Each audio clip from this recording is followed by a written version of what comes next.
Good evening and welcome to Flat Earth Debate. I'm your host, Nathan Oakley, and if you are new to this channel, be sure to subscribe and hit the bell notification icon to keep up to date with the Flat Earth Debate. If you would like to support this channel, there is a super chat that runs alongside the show while it is live, and if you would like to join the debate, there is a link in the info box below this video. With the page you are currently watching on mute, simply click on that link to join the debate and express your views on the shape of the Earth live. There are only a couple of rules in the Hangout. Number one, please do not swear. If you do, you will be ejected, but you will be warmly welcomed back on the next show. Which brings me to rule two, please do not try to rejoin the show using sock accounts if you are ejected for swearing. Other than that, you are free, at least for the time being, to express your views on the shape of the Earth entirely unopposed. That will of course change with time. I'm going to transition across in a moment to my photograph so I can share the show on Skype, Facebook, Twitter and social media, and I would encourage anybody who is in the live audience to do the same. Please share the show. With that, I'll say one last time, if you are new to this channel, be sure to subscribe and hit the bell notification icon to keep up to date with the Flat Earth Debate.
Hangout is now up and running as far as I can tell. Double check that it is correctly pasted in the info box below the video. I'm pretty sure it is.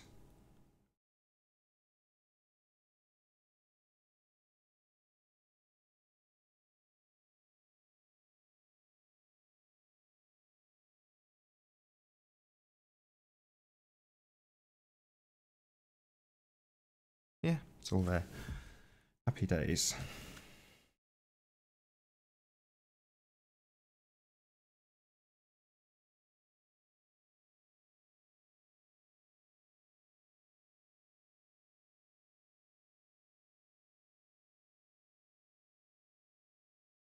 Sound is very low because I'm muttering away to myself because the Hangout went snap.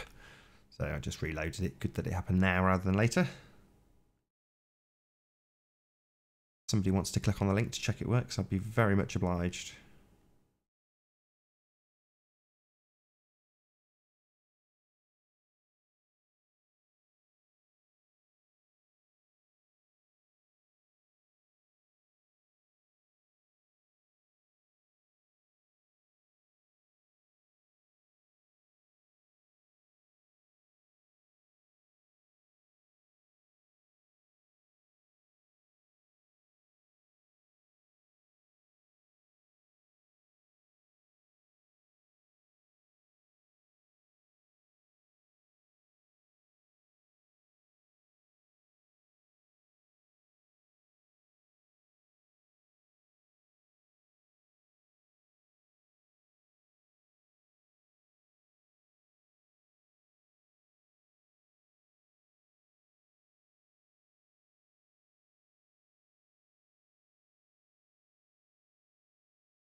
As I say, we should all be up and running now, so I don't think it would affect anybody, the Hangout breaking before anybody joined, but it's all up and running now, so yeah, feel free to click on the link and join the show if you were delayed by doing so. I doubt it. I don't think anybody was trying to join at that particular moment. It's only been on for 6 or 7 minutes, so yeah, we're all good.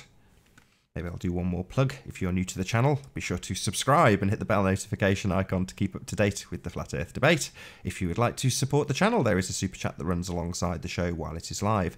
And most importantly, if you would like to join the debate to express your views on the shape of the Earth, simply click on the link in the info box below this video with your watch page muted. You are free, at least for the time being, to express those views entirely unopposed, as nobody is here to express their views and challenge you. So feel free to be the first and express your views without anybody challenging you. I'm sure that will change as time goes by, and there are only a couple of rules that apply when the debate gets started. Number 1, please do not swear. If you do, you will be ejected. Number 2, if you are ejected, please just take a walk. Come back on the next show, you will be warmly welcome back. And with that, I'm going to transition to my photos and encourage anybody who is in the live audience to share the show on social media.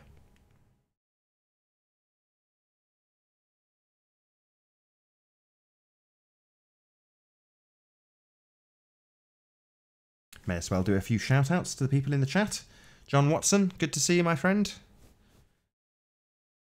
No way, Jose. Yes, another debate. Awesome, says No way, Jose. Dangerous D, good to see you, my friend. The Rig says, sup, Nathan. Sky, the sky is always up.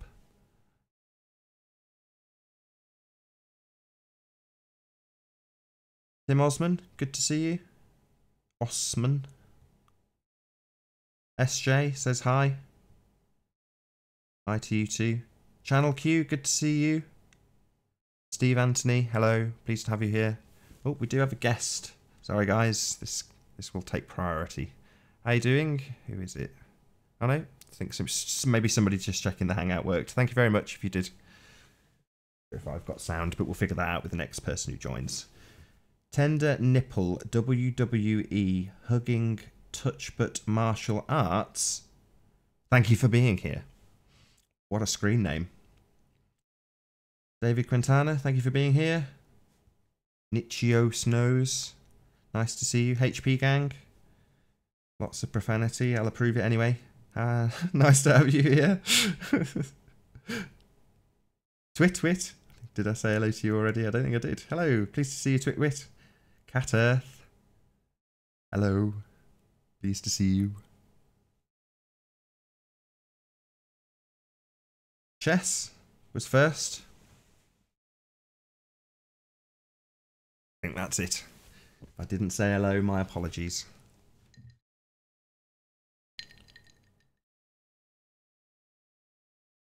Oh, we've been joined by Lewis.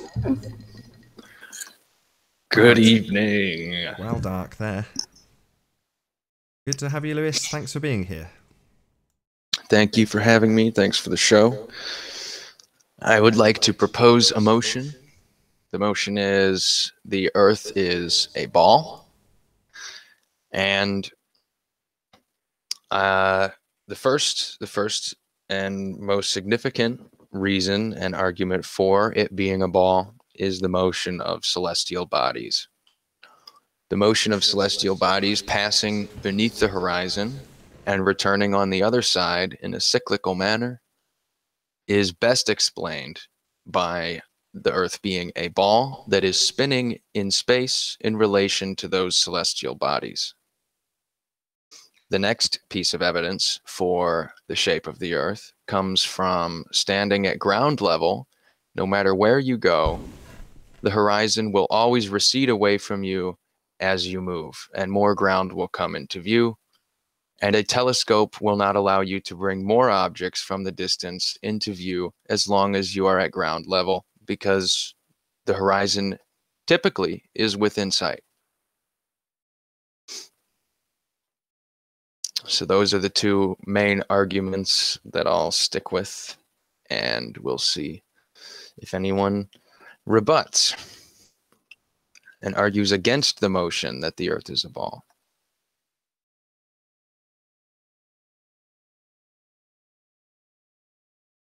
Jolly good. Very dark there, my friend. What's going on? Oh, there's just no light, and it's getting on into the evening here. Bit overcast. I don't know. I could change the settings on my camera so that it was in color, but then you'd be able to see details, and they're not as flattering as this color scheme. I didn't know you were in black and white. You're in black and white? No, yeah. Yeah. Oh, right. I'm colorblind. Really? Yeah, I had no idea you were in black and white. Oh, I see. But now I'll only see you in black and white, so thanks for that. Yeah.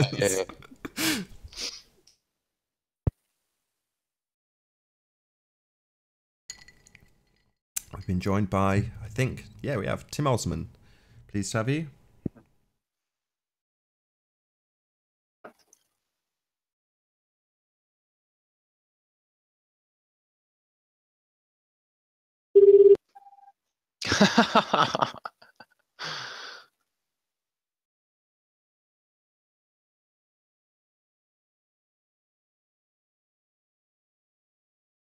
In case he was wondering, your sound did come through okay, Tim. The audience could hear it. I'll say this in advance. If anybody joins, play along.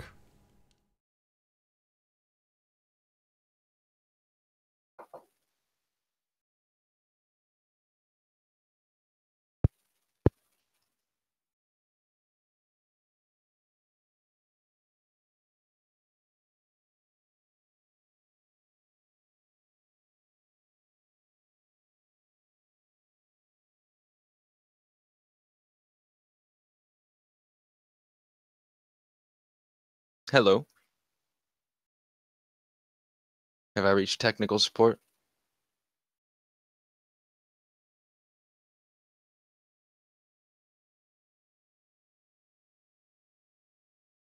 Gosh, darn it. Not this time.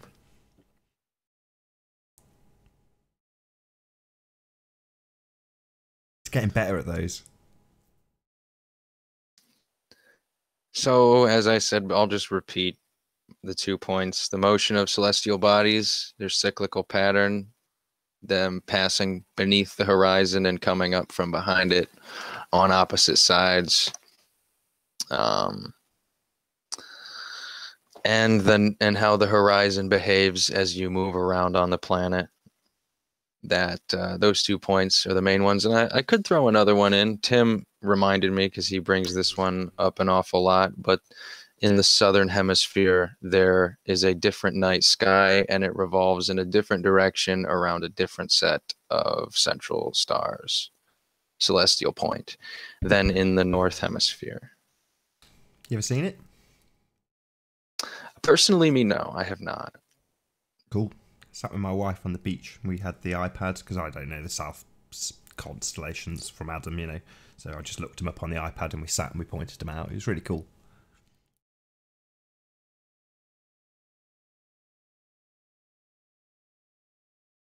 You might be able to see a couple of them from the southern hemisphere, but certainly not.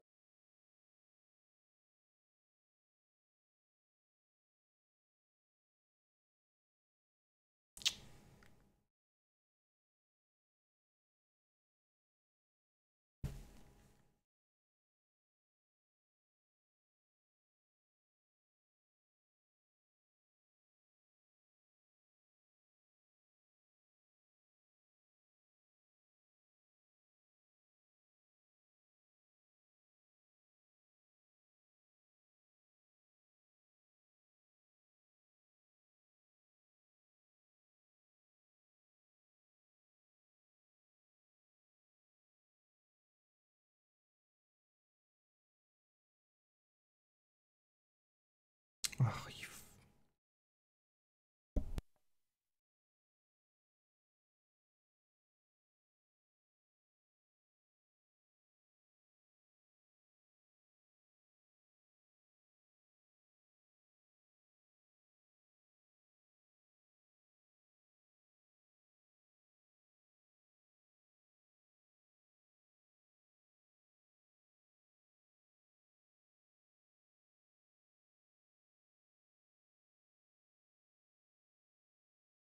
All right, I made the right choice. Staying in.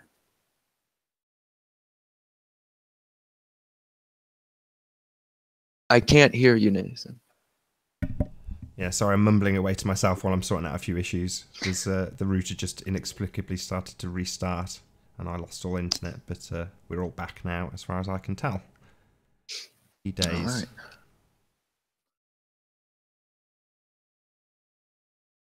And I think I managed to do it quick enough to keep the stream the same. I'm just going to establish that it is the same stream.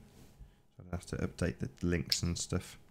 No, it all seems to be working. Happy days.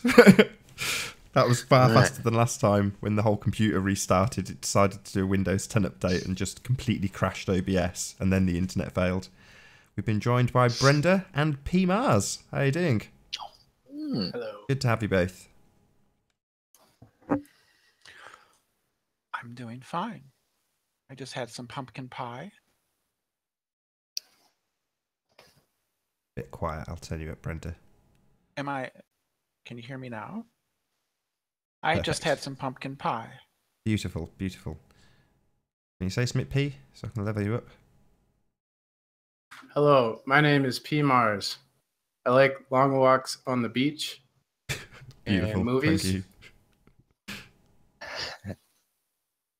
I got a full panel full of globe heads. Let's see how this goes.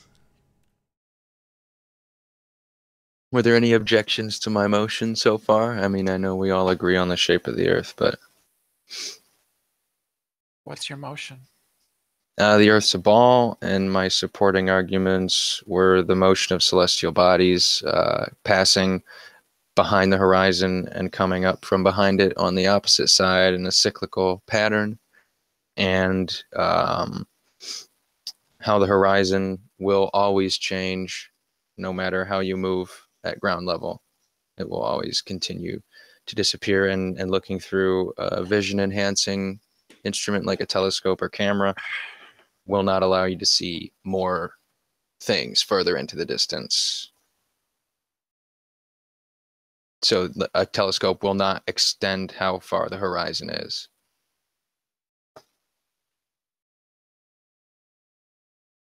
And then the two celestial points.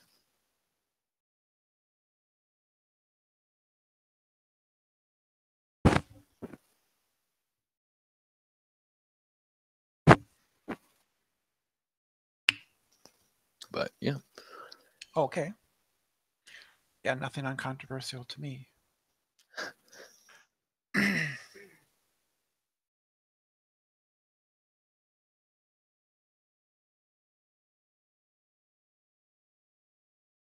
Well, I think one thing we can that I want to mention is it really seems like it's impossible to talk to flat earthers because they really aren't interested in the truth. They don't care about the facts. They aren't interested in the facts. They don't care about the shape of the earth. They're dogmatists, and they want their beliefs. They just believe what they believe, and they want to believe what they believe. In many cases, it's because of religious orthodoxy. In other cases, it's because of conspiracy theories. And in a small number of cases, it's simply very poor reasoning skills or very poor education. So with many flat earthers, I find myself trying to teach them not just junior high school math and science, but elementary school math and science. And they don't even, they seem to be unable to understand the basic concepts of elementary physics or of basic elementary earth science, how things work, how refraction works, how gravity works, whether it is even real. And they're highly resistant to changing their minds and highly resistant to, to any kind of argument that might threaten their belief system because they feel emotionally attached, either because of religion or because of ideology. And it's very difficult to talk to them. And I know that some people have stopped interacting with or discussing very much about flat earthers because of that. For me, it's sort of a challenge and stuff. I think I want to feel I can get better at it. And also, there are always people listening and watching. I've heard that, for instance, in online forums, for every one person that's posting or commenting, there are 7 people who are lurking and never comment and never show their presence. So it's to those people that I think most arguments can be sort of directed. You're not going to convince most of the flat earthers that they're wrong. I think if you took somebody like Dell, or I think a lot of these people, and you put them on a ship and you launched them into space and they looked down and saw the earth was round, they would still deny it. I think some of them would. You just described like 99% of people, including yourself. No, I did not describe myself. You absolutely did. No, that's false. Really? Well, how so? How did I describe myself? Because like In you're what talking way? about In what like, way do I? about like everything you said about flat earthers can be applied to you about how like But they about don't different care about beliefs, facts, though. and it's about beliefs and dogma. You do the Well, same. That's a claim. How do you back that up? Well, That's what you say, but what makes you think that that's true? because I've listened to you a lot, and I don't think like your Can't opinion. understand. You're wrong, and it's so bad I can't understand.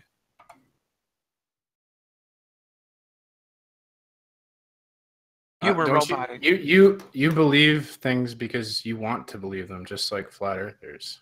No, that's not true. It is true. No, it isn't. How is it not true? Because I believe things when they're true, not because I want to believe them. Well, P-Mars, you really doubt made the assertion that Brenda is the way she described flat earthers to be. Yeah, So she's projecting on the flat earth.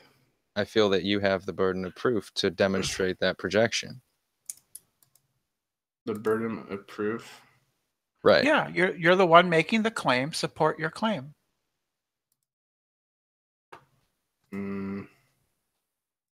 Well, I mean that. What? So you don't think your beliefs affect like the information you download into your brain. You think Well, you're Brenda completely doesn't. unbiased? Brenda does not claim to think the Earth is flat, and didn't claim to be unbiased. Brenda So? claimed that the flat earthers were that way. Yeah, and I said that she's the same way. Right. So Well, about what? Give an example. I mean, I don't know everything she believes. So how But- can you make that assertion if you don't know? Because that's how everyone is. It applies to everyone. So there's no such Alright. thing as truth. I doubt it in this day and age. Yeah, probably not. See, We I live believe. we live in a world of lies and deception with psychopaths in control that manipulate people. How do you Well, know? if there's lies, then there Because must be truth. I- If there's lies, then there must be truth, right? I mean, lies contain mostly truth. Lies are mostly truth. How does Good that make lies, sense? yeah. Well, they tell you a lot of like facts, right? Like they're true. They'll tell you things that are true, but they'll be spun in a way or presented in a way that is manipulative. So they can tell you things that are factual and true, but at the same time being sort of manipulated and lying to you at the same time. That's what occurs. No, so you said we're surrounded by lies. Yes. So that implies that there's such a thing as the truth, correct? Sure. Okay. And truth is independent of my personal opinion. It's not my opinion that X is true. There's no way your It would opinion be a can't fact. affect. There's no way your opinion can't affect your beliefs, and your beliefs affect the facts My that you opinion accept. my opinion is my belief. Right. So like Right. your beliefs are based on the same thing that flat Earth beliefs are based off of, but you're just a judgmental bitch. Hey, Well, no need not to- really. no need So- to- Not really. No, absolutely, really. Anyway, So- we've so been joined. this Sorry to might interrupt be you guys. helpful. Sorry before you get into a tete-a-tete. We've been joined by Validation Boy. How you doing, VB? I'm totally awesome, as usual. Excellent. Thanks for Well, sending we me the could- link. Do you want to? Sending you the link in the description. Validation Boy? Would you like to address the initial motion I made and my? Did you hear my supporting arguments for it? No, I didn't. Sorry. My motion was the Earth is a ball, and my three supporting arguments for that were the motion of celestial bodies passing behind the horizon and reappearing from behind it on a cyclical pattern, and then as you move around on the Earth, on the ground, no matter where you go, the horizon will continue to move away from you, and a telescope will not help you see past the horizon. And then the celestial points of the stars. Okay, number 1 and 3, I slapped the intangible argument on them. Throw those right out the window. But And you can't see them. All right, you go, sorry. And the second one, the middle one, the horizon. You're speaking of the horizon as if it's a specific point, yet you're saying it continues to move away from you. So there is no specific horizon point that you can say that you cannot see past. Yes, there is. So I'll take 1 and 3. Right. 1 and 3. You're saying they're intangible, but so what? There's still motion occurring. There's still luminaries up there, regardless of their tangibility. There are still objects. There are still things to be seen. You're assuming that they're objects. It doesn't. All right. Regardless of what they are and whether or not they're tangible, they can be seen and tracked across the sky. And that demonstrates that there is motion occurring regardless, and that motion should be explained. And I think the best way that that's explained is that the Earth is a ball spinning in relation to them. And then to the horizon being a fixed point. Well, it's a fixed point to an observer who is not moving. When you move, the horizon moves with you. So it's always fixed relative to you. Okay. So you're Now round you're- Earth or no? No, it's not round. You're alleging that because you're using a tool that has a limited scope of capabilities, that the Earth must be a ball because the instrument you're using doesn't have the capabilities to see any further. Well, a telescope can see much further than the horizon is, but it doesn't allow you to see objects on the ground that are beyond the horizon, which, if the Earth were flat, you would be able to do. If they were vanishing out of sight to a size, angular size that your eye cannot perceive, a telescope would bring those back. Do you know what But I the read on the Google? That if the Earth was flat, you can see a candle flicker 30 miles away. We've been joined by Mr. Nutwood and Free Minded. Can you just guys say a quick hello? Hello, what's up, guys? Hey, what's up? Good to have you both. Thank you for being here. But no, telescopes are also finite. Their range is finite. So your telescope is basically the same thing as your eye. It's just that it sees further. So it's the same thing as your eye. What do you mean a telescope finite? A What is that? telescope only magnifies what you can already see. Yeah. Same with Well, no. False. In a lot of cases, a telescope, if you're at an elevated position relative to all the ground around you, that extends your horizon out. And in that case, you will be able to see, or you won't be able to see objects like the size of a person who are all the way on the horizon. But with a telescope, you could do that. It But only if a magnifies what person- you can already see.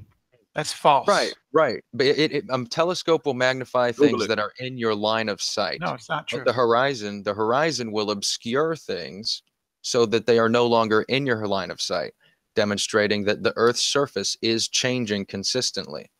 No, you have to define what the horizon is, and you can't define the horizon. So It's the farthest distance that you can see objects that are also on the ground. until you false move an around. inch, until you move another inch forward, until you move another inch forward. Right, and then Yeah, it then it changes moves with with you. Yeah, But a 'cause it's a false telescope, horizon. well, the telescope, theoretically, if the Earth was flat, would allow you to see further than the natural vanishing point, which a flat earther would postulate would be the horizon. Yeah, but that visibility still has a finite point. It still has an end point. No, that's false. Yeah, not when there isn't a single telescope on the planet that will not allow you to see right up to the horizon, virtually no matter how far that horizon is.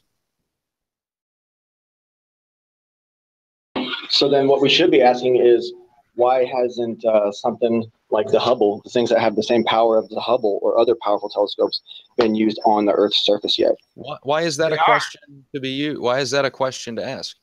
I didn't bring up anything Well, about space. That would totally change the game. It would totally change the whole thing that you're talking about right now. Well, those weren't any of the arguments that I made. All of the arguments I made were observations from the ground. So you're moving the goalpost. No, No, you're that trying was to move his the original goalpost. goalpost. You're moving Yeah, the those. goalpost. Yeah, A telescope is the same exact thing as your eye, basically. It's just that it's an amplification. Exactly. yeah, exactly. Like what's That's it. It gathers So light. that's the answer to your question. It gathers. Yeah, but that's what not that an doesn't. That's not a rebuttal to the point. One of your points is debunked No, Which you didn't one? debunk anything. Which- the horizon. Which point is debunked? about the horizon, right? Say it again. What? Right. What was your point about the horizon? The fact that as you move over the surface of the Earth, your horizon changes constantly. That was one of my initial points. And on a flat Earth, that wouldn't necessarily happen because the distance you could see would be a function of the angular size of an object based on how far away it was from you. So really large objects in the distance, you'd be able to see from very far away. But objects like the size of a person, there would be a consistent vanishing point for every object of that approximate size. Yeah, with one telescope. And a telescope would bring those objects back into view by magnifying them. But Yeah, because they're on a ball, if those things are further away than the horizon is, but still on the ground, a telescope is not going to bring them into your field of view because your line of sight is obscured by the horizon. So why don't we get more powerful telescopes so that we can keep seeing further on the obviously flat plane that we live on top of? Well, any telescope don't that you you do that? use, any telescope that you use is going to have a total distance that it can see that is greater than the horizon, but it can't see through the horizon, which is the contention. Right. I see what you're getting at, but You can't see objects that are obscured by the curvature of the Earth. But that's not what you're seeing. You're seeing your false horizon, even when you look through binoculars or a telescope. No. The horizon isn't false. I mean, well, that's the argument. You guys think it's curvature that's blocking your The view, horizon that is and we the limit. know that it's just your false horizon. No, you There's don't. nothing. You don't know that. Yeah, because that's the laws of perspective. No, it's not. That's not perspective. What are the laws of perspective? I would like to know. Google it. No, No, you brought it up. You brought it up. I mean, I just woke up, man. I mean, I'll tell you one. That's not my You have a problem. look, all right, listen. You have a false horizon. Okay? The false What is it? horizon, that's where basically the top meets the bottom. The furthest you can see. That's Your not a eyes false will horizon. allow That's you just to the see. How is definition. that? That's just the That line, definition of that horizon. horizon line, that horizontal line to where you can't see past. Yeah, And that's what- just and the you cannot see definition of anything a past it. horizon. That's just What the causes definition. that? What causes, What causes this it? false? Yeah. The limits of your eyes.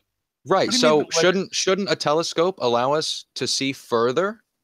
A Through telescope that false only horizon? magnifies what you can already see. That's, Mr. Nutwood That's not also true. No, These a guys all- telescope will absolutely allow you to see further than your eyes can because it changes the telescope- angle. Telescope will change the angular size of an object that's too small for your eyes to see. a telescope and a microscope is basically the same thing. Yes, they are. That's right. That's irrelevant to the question here. see Lewis It's and the- Brenda. What does a Lewis- microscope do? A microscope magnifies things that are too small for you to see because they are too small for your eye to see. It magnifies. That's it. A telescope magnifies things at a distance that are too small for you to see because they are too far away. That's what perspective is. Perspective is the You're right. phenomenon that things become smaller the farther away they are from you. That's what Lewis- perspective is. The things that things appear to be smaller the further away they are from you. Right? Okay, That's you what guys- perspective- Where did they finish? huh? Lewis and Brenda also failed to mention the fact that even though there's an alleged curve falling away in front of them, that same curve doesn't happen on the side to side. So Well, it Oh, they does don't want to happen. talk about that. It They don't want It to talk about happens that. all around you at 360 degrees. But, Really, though? I mean, really, you should be addressing the points that we brought up, validation boy. Not bringing up points that we did not bring up. but your points are invalidated by my points. So No, well, they weren't. They weren't. The fact is that it doesn't matter if the stars and sun and moon and other celestial bodies are tangible. It matters that they are visible, and their motion indicates some motion somewhere. holograms are visible too, bro. Right, and they indicate motion, don't they, when they move? And and also, I'd like just to address that that's not relevant because holograms have to exist within a confined space. They can only exist within the range of the sensors and the projectors creating the hologram. Okay, what does that prove? Well, it proves that if the luminaries in the sky are holograms, then there is something outside of them creating the hologram because of how we make holograms. How are you proposing that that they would be holograms to begin with? Not that it matters because their motion still demonstrates that something is moving. And I think the best explanation for that is the Earth is a ball spinning in relation to the celestial bodies. Now, Is what that the I only heard, explanation? what I heard you just say is that you're admitting that the intangible alleged objects that we see in the sky probably are projections, and this is indeed a confined. No, I did not admit that. I said it doesn't matter if they are because their motion indicates that there is motion somewhere. Okay, motion of light or motion of objects, and is light even an object? What example? Do we want to get into the nature of light? Do we really have misunderstandings that run this deep?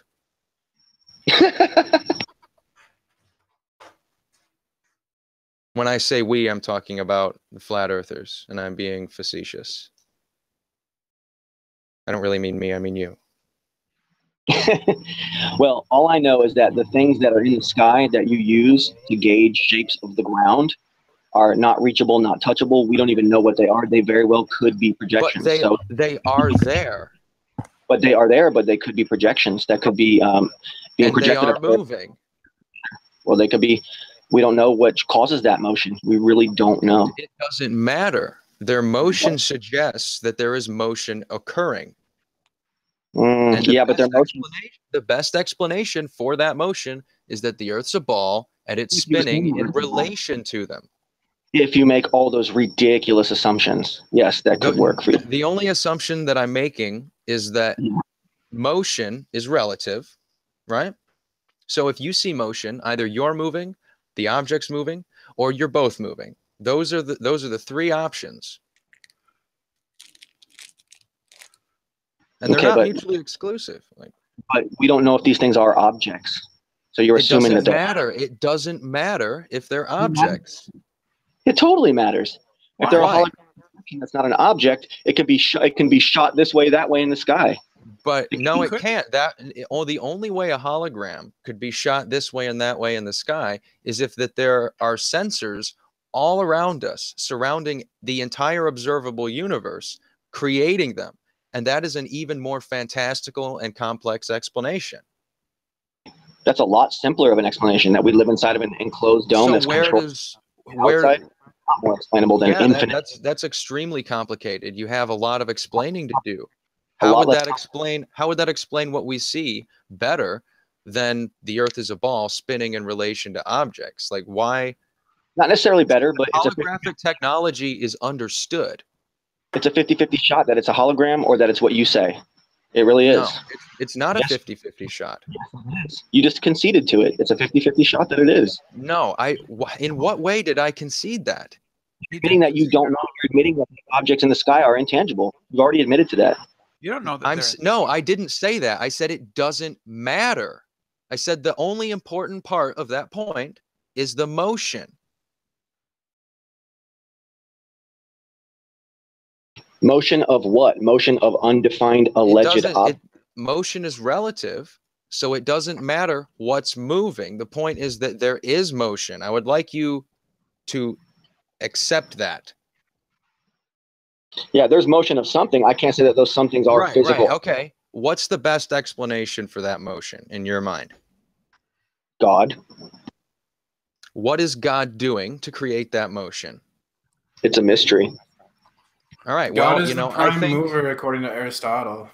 I think we have a pretty open and shut case in this situation, because that's not a very good argument. Yeah, this is exactly what I was talking about the religious dogmatism of flat earthers. They're simply dogmatists who believe what they believe because they want to believe it, and there's no force on earth that would ever change their mind. You believe the sun's a physical object because you want to believe it, because you're a dogmatist. No. You're dogmatic about your scientific beliefs. You can't prove the sun's a physical object. You know you can't.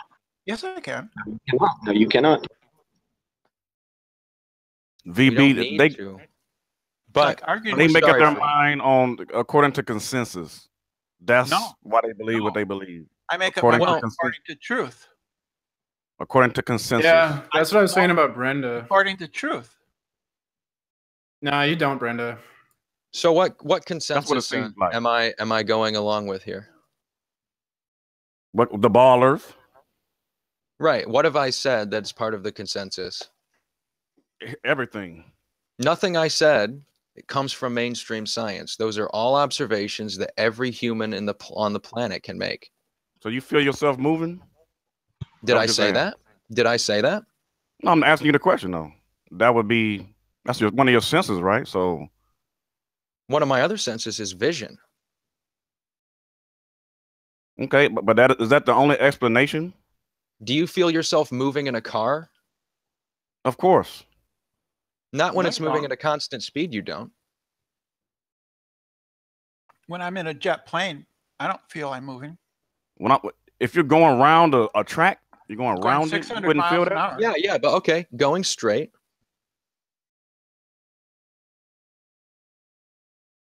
You're going around.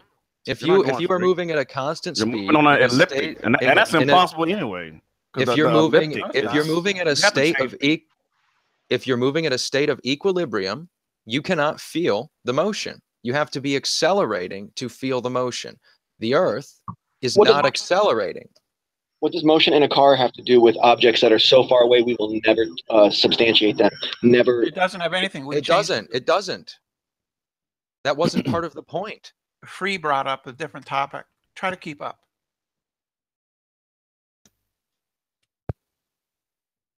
You I can't mean, feel obviously, yeah, I motion. mean, you have your opinion, so I mean, it's No, I don't have Yes. opinions. I have facts and truth. okay. I mean, I'm not trying All to change of the- anybody's mind. I just want people listening to.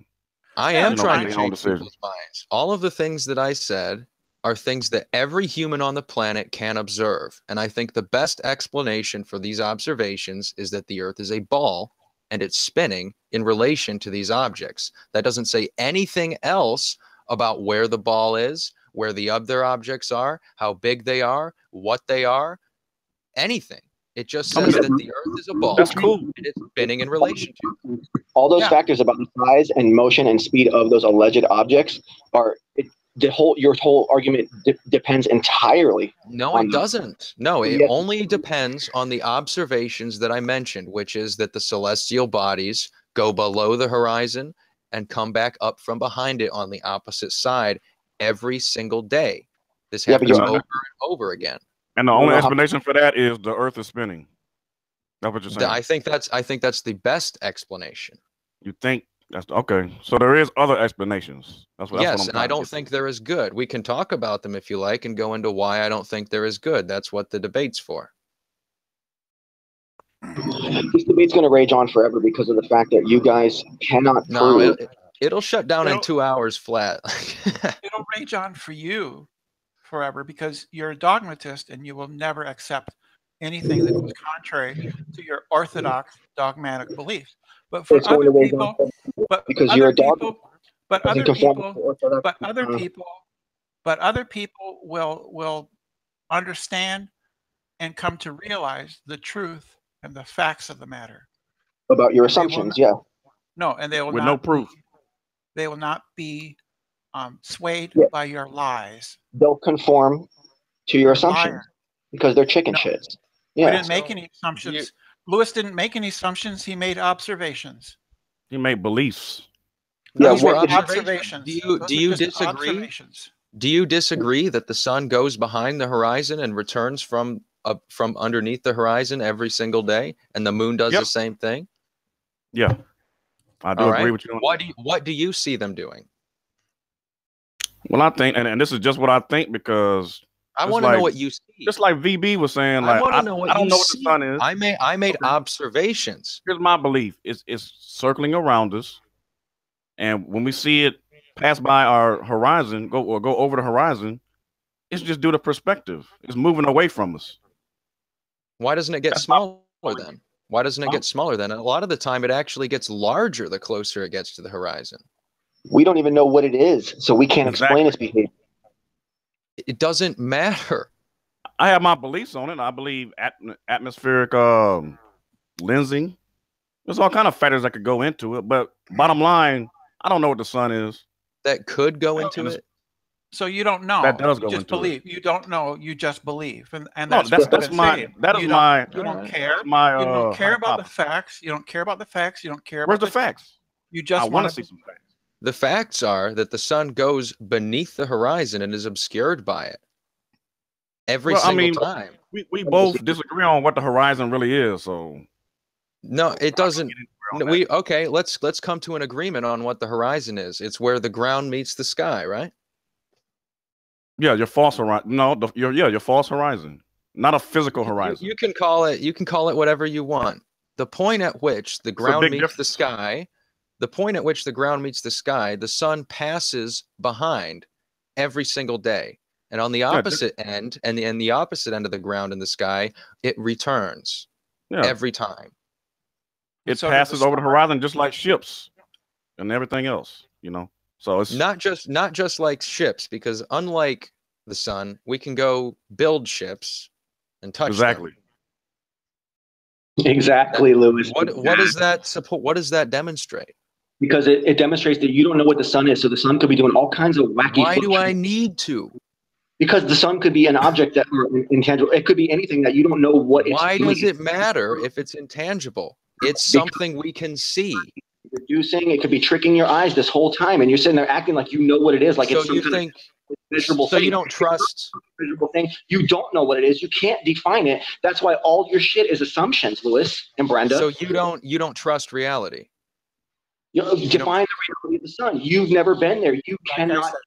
The sun. The sun is a light in the sky. Flat The earthers sun- hate the facts. They hate the truth. The sun They love lies. Flat It does. earthers love the lies. They hate the truth. The One at a sun time, please. Can you just go one at a time? Flat lying earthers hate the truth and they You love are the lying. lies. by saying that you know what the sun is. You don't know what the it's sun a is. ball of light in the sky. I assume that the sun is a ball of light in the sky. I assume. Okay. I assume. Right. That's Going. one assumption. That's That's one what assumption. They hate to say I don't know. They can't say I don't know. Well, that's what assumptions are for. When you can't know. Or you can Yeah, say I don't know. So what issue do you take with the What does it look assumption like? that the Doesn't sun it- is a ball of light in the sky? Does it look like a triangle? It looks like that. Does it look like a triangle? But in order to Like- know how it moves and behaves, you would have to really know what it is, man. So it's like Why? No, we don't. kind of simple. No, you don't have I don't have to. There are all sorts of things that I don't really know and what they are, and I don't need to in order to explain their motion. I mean, really, wouldn't you have to triangulate something to find out where it's at and how it's moving? And we Not can't even really. do that. We don't know where we don't know Well, what the a sun lot is, of where us- it's at. A lot of us I'll have just an leave it at that. intuitive grasp of how to do that just by looking at an object. And we make assumptions about what we're seeing in order to do that. And I'm not questioning your assumptions. I find mean, I find it very odd that you question my assumption that the sun is simply a big light in the sky. I'm not questioning that. What do you think it is? So what's the issue? The issue is all your beliefs are they come about. They came to you from school and how you was indoctrinated. That's where you don't got them know from. that. How do you know that? How do you know what my past is? You don't. You're repeating. I haven't made any claims about your past. You're repeating You everything. told me you went to school. What are you talking about? We talked about school like 3 debates ago. I mean, We was talking a lot about I can school. tell So I know you, went to I can school. tell you that I thought the Earth was a ball before I ever went to school, which was at about 8. You went what? I Yeah, didn't right. start going to school until I was about 8 years old. Okay. That's hard to believe, but Why? not about no. There are people who are homeschooled their entire no. lives. I'm not talking about that. That's cool.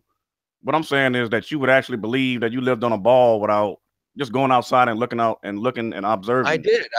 I was born into this world. And again, this is entirely irrelevant from the points that I made initially. This is how I came to the conclusion, though, that the sun is a ball of light in the sky, and this is something that anybody at any age can see. They don't need to know what it is. Big science themselves claim that the sun and the light that it emits is constantly fluctuating. Right. And that doesn't matter because as a small child, I understood very basic things about motion. And that if something else is moving, it either means I'm moving, it's moving, or we're both moving. Do you disagree with that? So where's your Rhodes scholarship? Do you disagree with the laws of relativity that I just laid out? The 3 options that you are forced with when you see something moving. Yeah, but you don't. You're assuming that So you do. You said, yeah. Do you disagree? You're assuming that the sun is a quote thing, and It that's doesn't that was- matter. It I think doesn't that was an matter. assent. I think because that- that's very important. See, this is the dogmatism and the intransigence in I know you're of the dog. flat earthers. You don't want to believe in facts or the truth. You just want to believe. Yeah, your beliefs and your dogmatism is rather hideous. I agree, Brenda. I'm not a dogmatist at all. I believe in truth. You're 100% dogmatist that believes in nothing but assumptions about intangible So objects. what do you disagree that if you see something moving, it's you are either moving or it is moving or you're both moving? Do you disagree with that? But when you start saying that the sun is one of those, Do quote, you disagree things, with that? Answer the question. no, we have a big problem when you start saying the sun is a thing. Just agree or disagree with that statement. I agree with that, but I'm not going to agree with All the right, fact that great. All right, okay. those things. See, now you want to conflate and say that the sun is one of those things, and since you agreed Right, to that, right. then I do. I think it. a thing. The sun I is think not a it's thing. I think it's a reasonable assumption to assume that the sun is behaving just like all of the other things that I see, because I don't have any examples of intangible objects that appear to be moving, but in fact are not. I don't Holograms. even know what an intangible object is. A contradiction. Holograms are confined within the cameras that project them. So it could be the sun. So explain where the cameras are that are causing the sun to appear. I know just as much as you do, and that's why this debate rages All on right, forever. okay. Your explanation requires far more explanations and variables than mine does. Really, you And talk by about Occam's razor, I think that my explanation is far easier to understand and more useful. Yeah, okay. So galaxies, universes, black holes, dark matter, gravity, Did all I this mention any of those? Did I mention any of those? inherent parts of your argument and Did assumptions I? and dogma. No, they're not. They were not. I didn't they are. mention them at all. I didn't even hint towards them. You're saying what's more confusing, what's more About the sun. About the sun. what about the sun? You can't That was my contention with the sun, and I defined it as a ball of light in the sky, which I would go further and assume is an object, because all of the other objects that I have in my experience behave in a very specific, predictable way. And I don't see a reason to think that this big luminary in the sky is doing something different. Why would it? Well, that's your assumptions. You admit that you're assuming. And that's the root of all What this. are your assumptions?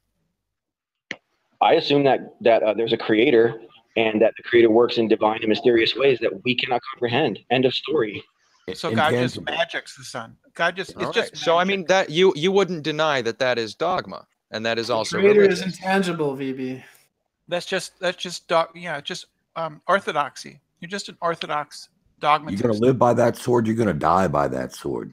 So Validation Boy just says that God magics the sun. That's his answer. God magics it. It's a lot better than gravity.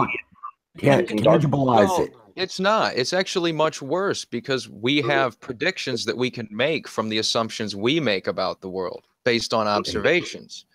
Your assumptions, what can you predict from the assumption that God made everything and the sun and works in ways that you can't understand?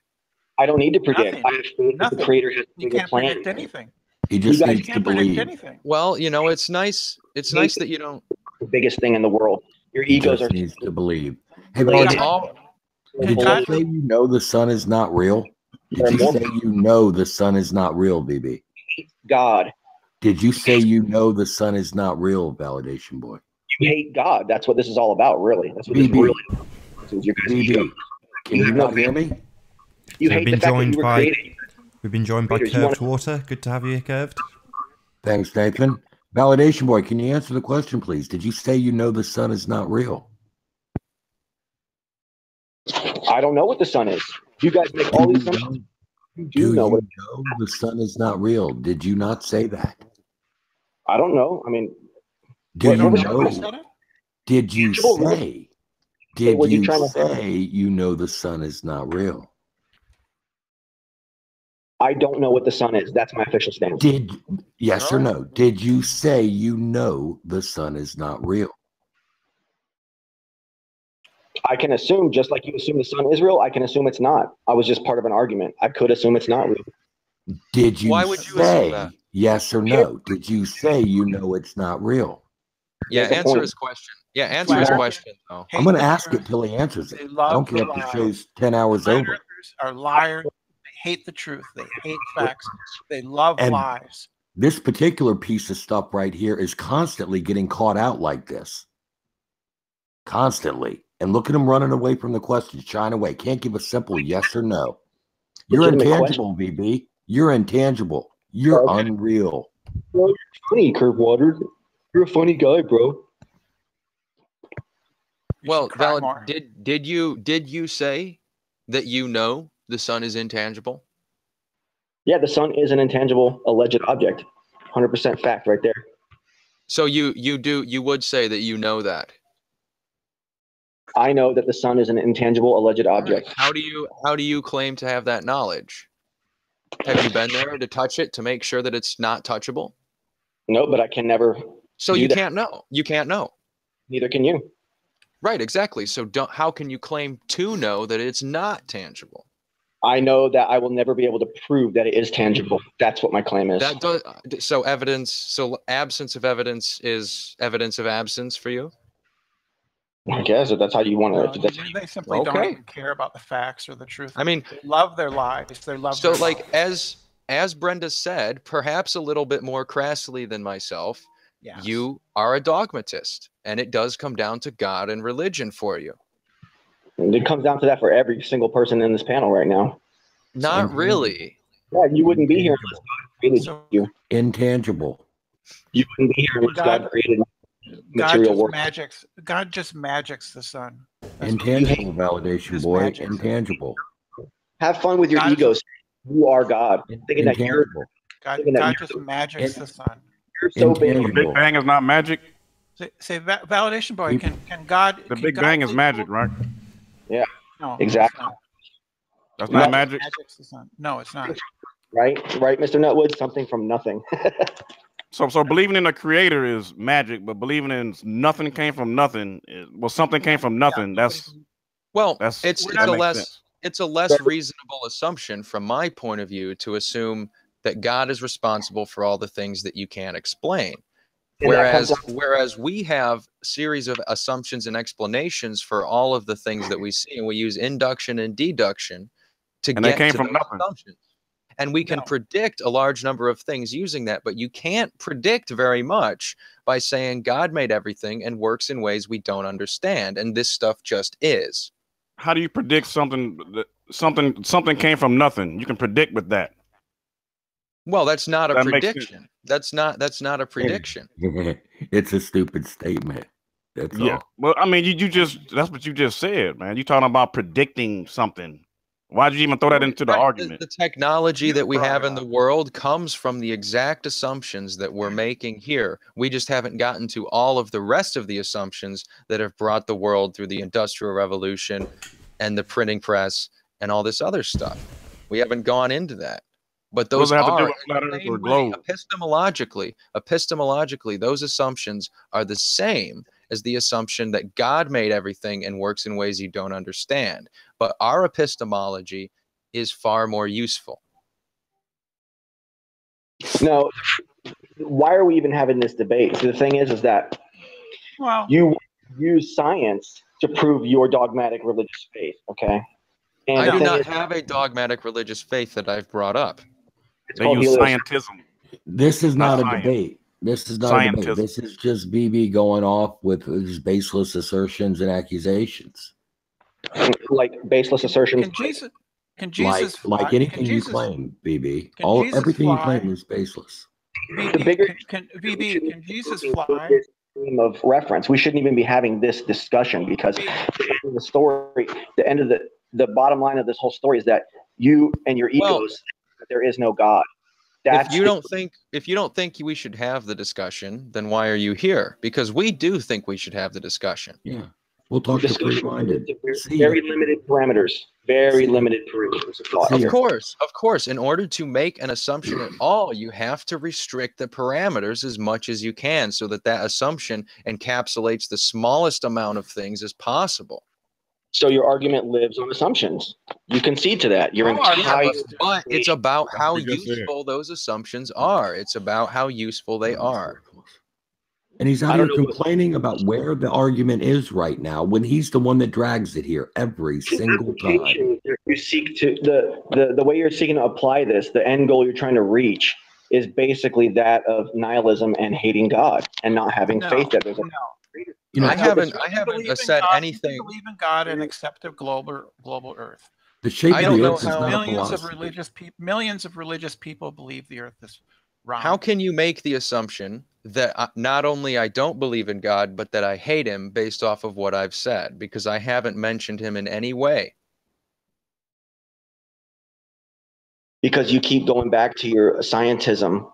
You brought this? No, I haven't.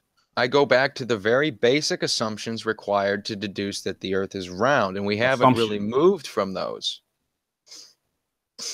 It's about how many assumptions I make compared to other people and how useful those assumptions are. The fewer assumptions, the better, and the more useful they are, the better. Okay, How about facts? What do you Facts are what the assumptions are based off of. What's useful about your alleged information, about your assumptions? What's so useful about them? Well, I could, for example, if I had more money and influence and stuff, I could manufacture things based off the assumptions I make. Whereas your assumptions, I know he's gone, but your assumptions are that God made everything and works in ways that you can't understand. What can you build from that? Absolutely nothing. He's back. Curb Water keeps trying to boot me or something from the conversation because he doesn't like. No, it's just your mobile phone. It's just what a piece of crap. If I booted you, you couldn't have rejoined, you ignorant freaking piece of crap. See how you think. You would, Validation Boy, be fair. You would have known if he booted you. He's just a complete asshole and a liar. It's obvious. It doesn't even have to be said. Everybody knows he's a disingenuous piece of shit. Really, I'm disingenuous by the fact that we've never been to the sun. Oh, I'm so just proved it. Coming in here trying to blame me for booting you. You know Right, but, damn I well mean, that you would not be able to get back here if I booted you. Oh, Right. Shove it up your ass. The way you make the assumption that the sun is not tangible is far less reasonable than the assumption that I use to say that it is tangible. Says me, and I think the people listening would agree. That's a big negative. Well, the way I deduce that the sun is likely tangible and all the other luminaries in the sky and the celestial bodies that are not luminaries, the way I deduce that is that all the tangible objects that I have here on Earth that I can see, I can touch, and they interact with me in a specific way and respond to forces that I apply to them. And that is what makes them tangible. Very sorry to Lou. I'm just going to do a quick plug. So if you are new to this channel, be sure to subscribe and hit the bell notification icon to keep up to date with the Flat Earth debate. If you would like to support this channel, there is a super chat that runs alongside the show while it is live. And if you would like to join the debate, there is a link in the info box below this video. With the page that you are currently watching on mute, simply click on the link below this video to join the show and express your views on the shape of the Earth. In this instance, there's quite a few people on the panel already, but you're free to challenge them regardless of your views. If you have not done so already, please share the show. And once again, if you're new to the channel, be sure to subscribe and hit the bell notification icon to keep up to date with the Flat Earth debate. Mysterious magical force doing it rather than a really fast tangible object with lethal velocity. You can touch a moving bullet. People do it all the time. You can't touch magnetism. Yeah, they do. Right, but you couldn't catch it, right? You couldn't know that it's there. You can't touch radio. You can't touch the light coming from the light bulb in your room. Radio can be measured. It can be seen. It can be physically done. Yeah, you can do experiments and all so that. You'll make assumptions. You'll make assumptions to trust telemetry, to measure radio waves and electromagnetism, but you won't extend that same exact type of assumption towards the luminaries and celestial bodies in the sky. It's not even an assumption. Because it's not an assumption. They're way too far away. The sun can be measured. It can be radar ranged, or they shot what did you just say? Waves off of it.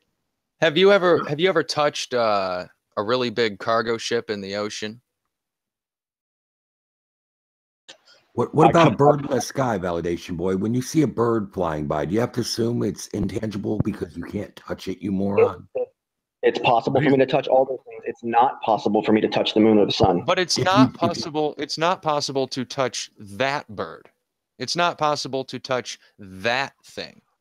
If you don't touch that bird, you're saying it's not real. There are lots of things that you can see, but you cannot touch. And so when you would go find it, you would never know, is it the same one? And am I subject to some sort of trick of nature once again? Okay, these things, if you put enough effort and had the funding and whatever, you could touch these things. No matter what funding, no matter what effort you ever put. True of the sun. Same is true of the sun. Same is true of the sun and the moon and all these other things. And Absolutely. Mars and Jupiter and Saturn. An example of them doing that. Your argument's garbage, BB. Give it up. It's not garbage. You're just jealous, Curbwater. You're just jealous that you. The point is, we make far fewer assumptions that are far more useful than the single one that you've made, which is that God exists and does things in ways you don't understand.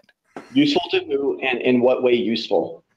Useful to who and in what way useful? Useful to us.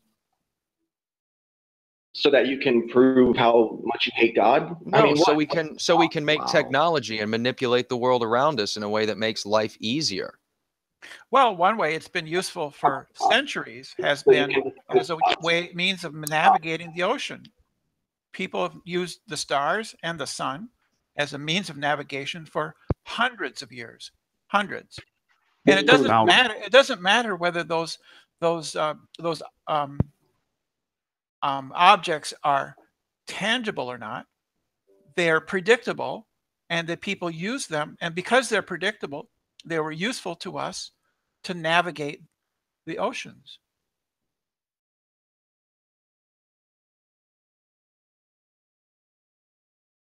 So it appears that the stars are kind of fixed in our atmosphere, right?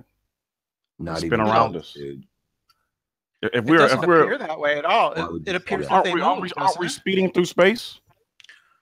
So how are the stars just stand pretty much the same? Well, they're moving years after hundreds of years. They are. They're moving in relation to us as well inside of our galaxy, and the closest all together at the same time. Yeah, they do move. What's the issue? All at the same time, same speed. Yep. They're trillions of miles away from each other at different distances, but they're all moving the same. Hold on. Listen to what this clown is claiming about the stars. He thinks that the entirety of the sky spins around the Earth daily. Now, tell me how all these stars and everything do it all at the same speed. What's your argument there? Go ahead and that's your hold on. That's your assumption. You're a self-defeating argument. You're a self-defeating argument. So what do you think the stars and the sun and what do you think is going on up there in the sky? I mean, what I think doesn't really matter because I can't prove it. Well, sure, it does. No, so what assumptions? What assumptions? Why are we looking up to prove what's down? Why are we looking up to the stars to prove? Look at them right. Well, okay, we can go back to the horizon point. I mean, it's a stalemate because only in the epistemological sense. We disagree what a horizon is. So it's only a stalemate if you evaluate all assumptions equally, which I would posit is a fool's errand. I wanted to bring up something about the horizon to free and then see what you think. So, as I understand it, the horizon is due to perspective, right? And you can only see that far because that's like the limit of your eyesight, right? Unless something is physically blocking it, yeah. That's not true, though. So that's not true, dude. Well, I would argue, like if that is the case, then when you increase in altitude, the horizon should stay where it is, right? Because that's the limit of your eyesight. But what actually happens when you increase in altitude, the horizon increases in distance, which tells me that it can't be a perspective. And stays at eye level. Tells me does that make sense to you, free or not? I don't know. That is not, it does not stay at eye level. Just FYI. And it's bad Eric Dubé 1.0 shit. If you assume that it does stay at eye level, that's just because you're looking at it. And if you go up in an airplane, you know, if the horizon is a function of how far your eyes are able to see, why does the horizon recede away from you as you increase in elevation? Shouldn't it stay exactly where it is? That's what I feel like. Like if the horizon is the end of your eyesight and like perspective, then it shouldn't be able to increase in distance when you increase in altitude. That doesn't make any sense, but it does make sense if the Earth is a ball. So I think that's kind of game No, over. it doesn't. I mean, the higher you go, the further you can see. Right, but that demonstrates it's not. But not on a flat plane. There's a point there, because free-minded. the ground is blocking. But you understand how you see in a big bubble. I'll show you, dude. I'll show you. In a big bubble. There needs to be a distinction. Hold on. There needs to be a distinction here. If the Earth was flat, then all of the things that we observe would work on the flat Earth. Okay? They do. This doesn't work on a flat Earth. Well, nothing works on a flat Earth, truthfully, dude. Yeah. It doesn't. They do because we live on a flat Earth. Everything works on a flat Earth. Well, you can subjectively live. You can subjectively live in whatever reality you want to, brother. But hey, look, we are people that actually look for the truth and don't stop at Eric Dubay. Okay. I know. I want you to show me. That's all I want. I want you to show me the proof. You gotta prove this to yourself, dude. I have. You deny everything. Nobody can prove anything to you. Surely you've been on the top of a hill before, right? A hill which is taller than any surrounding objects. All right, keep going. So why does the horizon obscure your view? Because surely you've also been on an airplane taller than that hill, which extends your field of view even more. The higher you go up, the ground blocks less of what you can see. But the ground isn't rising upward. The ground isn't rising upward. In fact, it's going away from you, especially if you're standing on a mountain. Well, it's actually going down. Look, I got a little diagram for you. So this is what a flat plane would look like, right? An increase in elevation doesn't really give you an increase in distance that you can see. And then here, that is very incorrect. Right? Here we see a round Earth. That doesn't make sense to you. But how do we know what a flat Earth? How would we know what a flat Earth would look like? Let's just say it is flat, and yes, all of these things would make people think that it is a sphere. But I'm just saying, like, well, that's where they go with these atmospheric conditions, all this lensing, these opaque moisture decks, all this kind of stuff to try to explain it away. I'm just saying, man, if it's flat, then you can't say, well, this is what we would expect to see. Well, not really. I think P-Mars's diagram, his diagram does a great job of illustrating this, and we can talk about. Does this diagram illustrate anything like refraction or anything like that? It doesn't need to. It doesn't have to. We're not talking about. And we can get into the horizon one at a time, based on altitude. And this diagram shows, because look how your vision works. It's like a cone, right? So you can see, like, when you increase in altitude on a ball, you can see further. The horizon increases. But if it's flat, your horizon does not increase when you increase altitude. So that's a really easy way to prove the globe to me. Your horizon would increase. You would be able to see further on. If the Earth was flat, you would definitely be able to see further when you got up further. And I don't believe that the horizon would rise to your eye level on a flat Earth either. I don't. Why do you think that? The same thing twice, though, Tim. You said the same thing about the ball, and you're saying the same thing about the flat Earth. So which one is it? Why do you think the horizon would increase in distance based on a flat Earth if you increase altitude? Why do you think that? Because I don't think that's the case. You wouldn't be able to see further as you got a higher perspective? Absolutely not. On a flat Earth, you could see 30 miles. You can see a candle flicker 30 miles away. Well, we can see stars trillions of miles on the heliocentric model. So what does that mean? For the sake of argument, there's no limit to human size. Let's assume that instead of this being ground and brown, assume it's water. All right, and the tree is just something sticking up above the surface of the water. And then I think this argument makes much more sense. Can I ask a quick question? You got a picture of stick figures, and you don't even have perspective in there. Yeah, and they're looking like 1,000. They're looking like 2,000 miles, dude. It's not supposed to be. It's supposed to just demonstrate a concept. Why is that? It's a proof of concept. I totally understand, but it doesn't disprove the flat Earth. It does. It demonstrates how the perspective works. It demonstrates a misunderstanding of perspective on the side of the flat Earthers. That's what it does. That depiction does not do anything for anyone, okay? Because it's not practical. It doesn't do anything, dude, because we can't even see that fucking far. It's to simplify. It's to give an example of what I'm talking about. You're being real argumentative. Obtuse. No, I'm not. I'm not. No, Yeah, I'm you not. are. I'm saying, look, this is part of the problem is that you cannot depict some of these things when we're talking about the sun, moon, and the earth alignment. We can't. Well, we're no, not talking that's about not the sun okay. and You moon. We're can not depict talking it. about It the doesn't sun mean and it's going to prove anything. It's not We're going to prove just anything. talking about things on the surface with the concept that the ground is either flat or curved. I'll just ask one question. Sorry to interrupt. On the first depiction, the tree curves away. And in the last debate, that was absolutely poo-pooed as not being the case. Yeah, Thank like you, if Nathan. Yes. Okay, yes. like it's like when you watch the sunset and you increase your altitude, you can bring the sun back, right? That's the same concept. Like you can't zoom in on the sun what we and have bring it to back. what we have to just realize is that there are 360 degrees in a circle, and if the Earth is a 25,000 mile in circumference, then about 69 miles you'll see 1 degree. So if we can see 70 miles, we can see a building, say that's 70 miles away.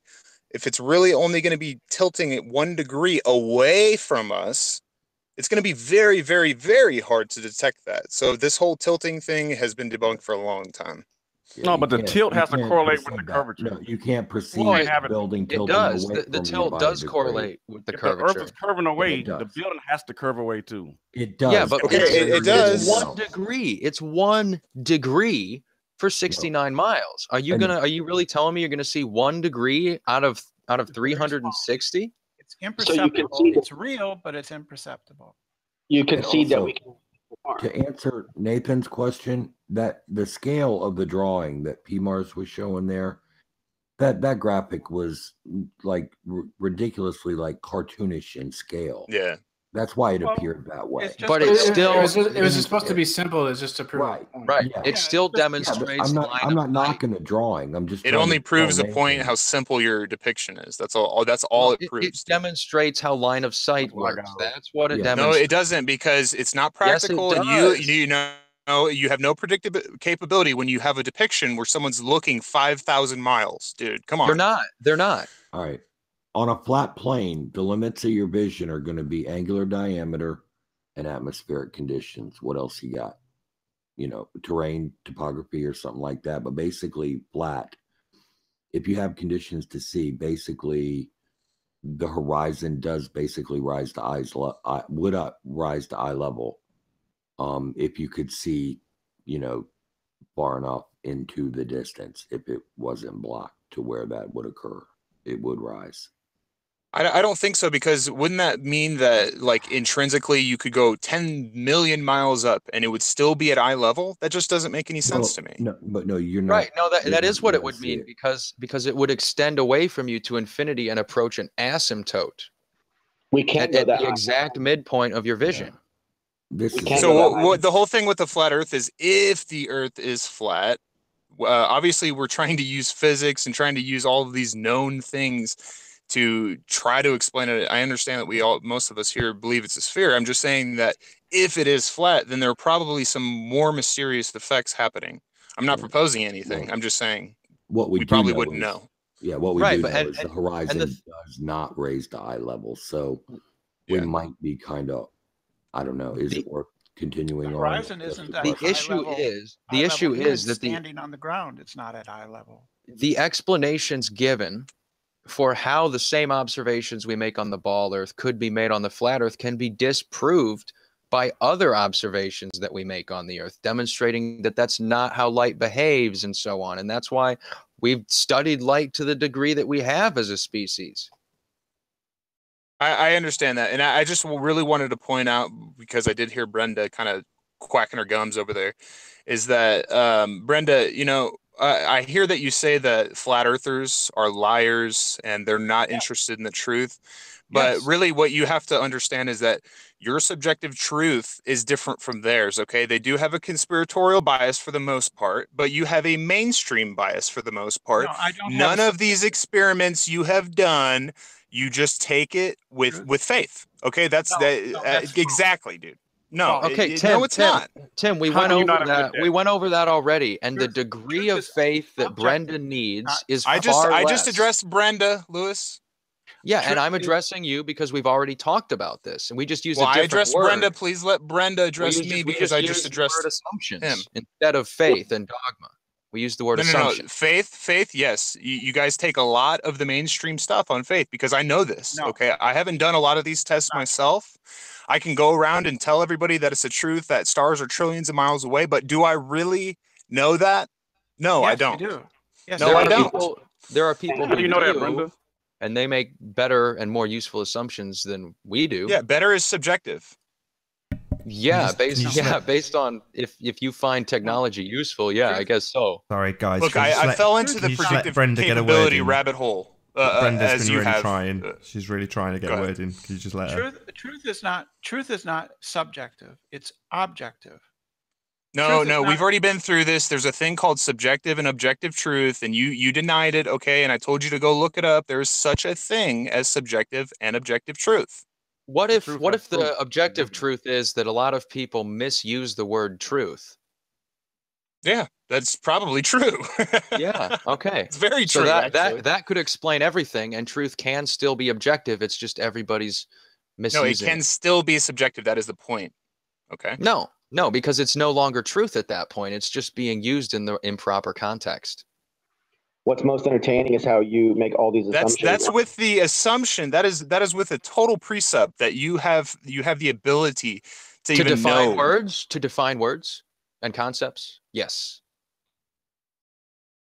No, just because something's defined doesn't mean that it's real or true or reality. Right, but it flat does Earth is defined. It's not true. It does help you draw lines in the sand and categorize things for usefulness. So it's all about how useful you want your words to be. I'm lost, I guess, with your semantics here. You're simply, I want to push back. You're simply wrong that there's such a thing as subjective truth.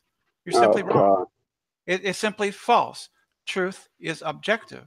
It is not dependent on my personal subjective So are you saying that there's no definition for subjective truth and objective truth on this planet? There's no other people that maybe if you did a Google search one time, you would figure out that this is a discussion, a topic, a colloquial term that we all use except Brenda here on the planet Earth, right?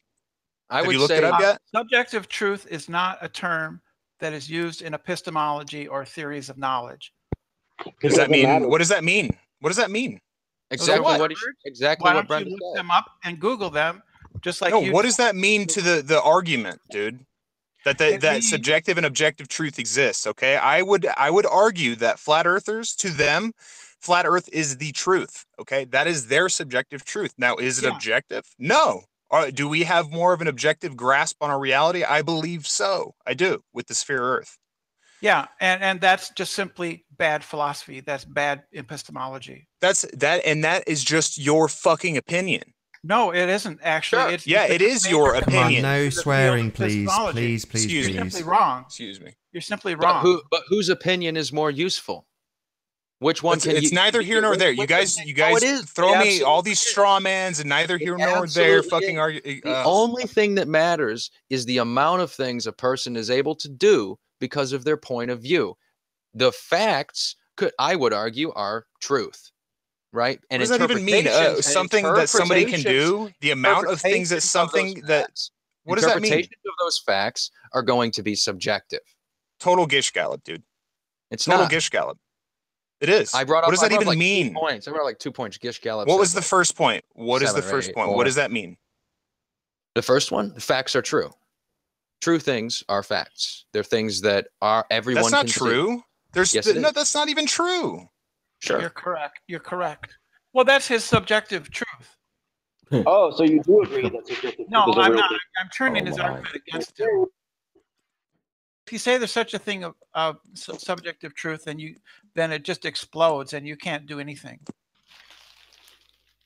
You can't prove anything. So is flat Earth objectively true? No. No, it is not. Okay. It is objectively false. So do people go around and say that it's true? Yes, they're misusing the word, like I said before. No. Do they go around and say that it's true? They do go around and say it's true, and they are. Is it subjectively true to that individual that the Earth is flat? No. Okay. No, it is not. Okay, all right, guys. All right. We're at a crossroads then. Because truth is not subjective. It's objective. It does sound like an oxymoron, I have to admit. I'm trying to think about subjective truth, and I don't You guys really need to go know look it up. exactly how they So- use it. So I don't know what they mean by it, how they're trying to use it. yeah, they're just saying that from somebody's personal perspective or opinion that this is true for them. It's something that they believe to be true. Flat earthers believe, you know, so truth is a belief. Falsehood is a belief.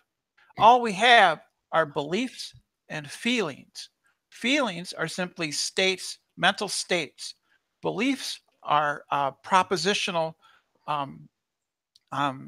is propositional content in the mind. So Right. if I believe that people are living on the sun, that is a belief that I have.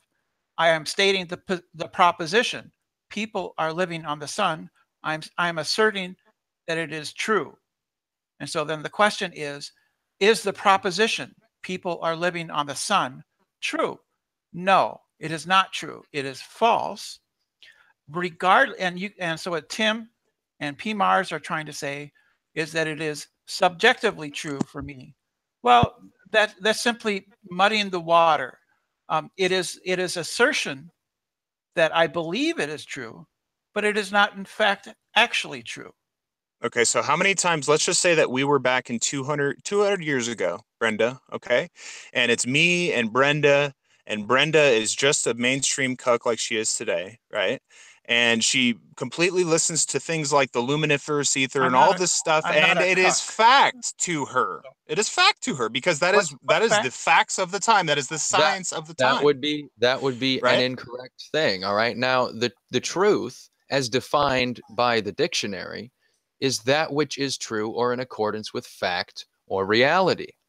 And then if you go, so are you presupposing that we have the truth? And then if you go and look up subjective truth, a subjective truth is a truth based off of a person's perspective, feelings, or opinion. Exactly. All right. Yeah, So they're not equivalent. Trying to tell you guys. They are not equivalent. So if you just stick with the word truth, you are talking about facts and reality and not perspective. And so when people say that what they think is true, that is an improper use of the word. Okay, so no, everything is subjectively true to whatever belief. Just like Brenda was just saying, we all have beliefs and opinions and all this kind of stuff, and they all based on presuppositions and our worldview and all this nonsense. You've heard of the term poisoning the well, right? All truths are subjective truths. End of story. Yes, they are. They are. No, they're not. No, they're not. End of story. No. This is poisoning the well. Poisoning the well is a type of informal logical fallacy where irrelevant, adverse information about a target. Why are you reading a definition? Because I don't have it memorized. I just have the general idea of it memorized. And using terms like subjective. People were talking. Read yourself. Poisoning the well. No, it's not. So if you say that all you just read the definition of subjective truth. I don't. You know, the contention at first was there is no such thing as subjective and objective truth. I said there is. Okay, it's colloquially used. We use it. Some people don't like it. Whatever. I don't care. I'm just saying you can go look it up. It's defined. So what is your point? And that's exactly why I use it. I don't get what your point is then. Like it doesn't help or hurt anything. Well, first of all, I just reminded you that the contention was of the existence of the words. No. You just read the definition and you just proved my point that this does exist. My initial point and the contention was that Brenda doesn't believe that it exists. It came down to very few assumptions. And now you're bringing into question the very nature and meaning of words, which sets us very far back. I thought we all spoke dude, English you know what? Here. No. Me and you, when we talk, I swear, dude, you just continually straw man and just continually just neither here nor there. Everything that you can do. I don't know if you do it intentionally, but nothing you say ever is like to the point or has any relevance to what I'm saying or anything like that. You get me off track, Lewis. What you're saying is irrelevant. To you, that's subjective. Right. Well, I proposed. Who cares, dude? I proposed the initial motion and the initial supporting arguments, and now we're talking about what do words mean. So you have derailed it.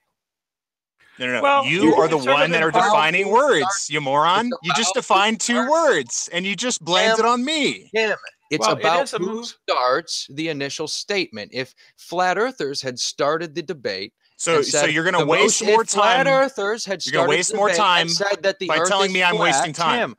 Tim, if the flat earthers had started the motion, it would be me objecting. Can you be a bigger hypocrite right now? Supporting arguments, not the other way around. Can you be a bigger hypocrite right now? You're wasting time. You don't understand how the argument works. Hypocrisy on his part. Lewis is arguing. Of course you don't, because you know what? It doesn't matter if you're flat or round, guys. You all come around and just listen. Hold on. Do you understand that there's words coming out of my fucking mouth, dude? Just one at a time, no swearing. Come on, you can come try. Really well. Come try? Are you kidding me? You're a pixie stick, dude. Come on. Let him talk. Excuse me, Nathan. I'm sorry. I'm just, it does get derailed, and that wasn't the point of it. Okay, I had brought up something contentious again, subjective and objective. I knew Brenda was going to go on about it. Okay, and then look. Go ahead, Lewis. Please. I can clear all of this up. You haven't been talking all day, Lewis. Go ahead. Just talk over me, please. Go ahead. What'd you have to say, Lewis? Go ahead, buddy. Hey, Lou. All right, so we got what did we talk about? The horizon? That was one of your points. We can go back to the horizon. That's fine. What was your other one? No, let's go to something else, bro. What was the other? All right, my first point. My first point was the motion of celestial bodies.